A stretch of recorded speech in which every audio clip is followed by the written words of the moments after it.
Chapter 1. Two roads diverged in a wood, and I took the one to the right, which put me back on Camargo Pike, heading south.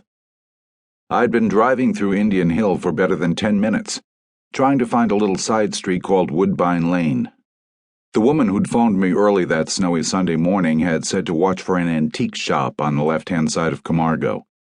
An antique shop like a gas station in the sticks.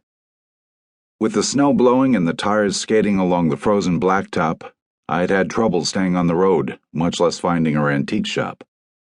It would have helped if the side streets had been clearly marked, but the only signs in that rich Byzantine neighborhood were planted along the main drag. Everything else was private property. Unnamed access roads that ran screaming off into the woods the moment they spotted you. Tar drives that turned their backs behind gateposts or rested their elbows on hedgerows and glared through the brambles as you drove by. Nothing as mundane as a name on a mailbox. Not that I could have seen a mailbox in the snow. It had started falling as soon as I left the office. By the time I got to Indian Hill, it was as thick as smoke from a grease fire. After emerging from the woods onto Camargo for the third time, I swallowed my pride and went looking for an open gas station or convenience store with a phone booth, and got absurdly lucky.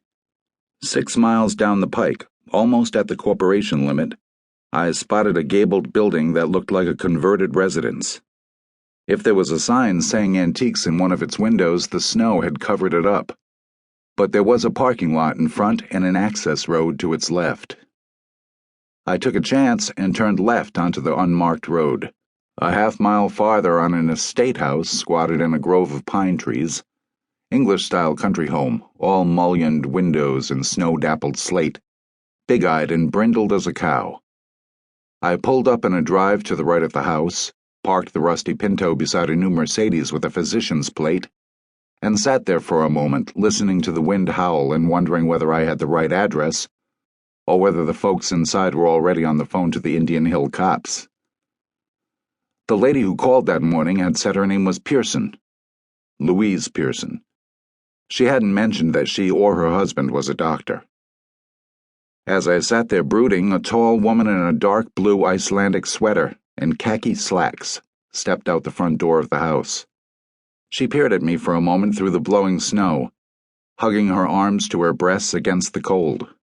I got out of the car and waved at her. "Mrs. Pearson?" I shouted. She said something that was swallowed by the wind, but I could tell from her expression that I'd lucked onto the right spot.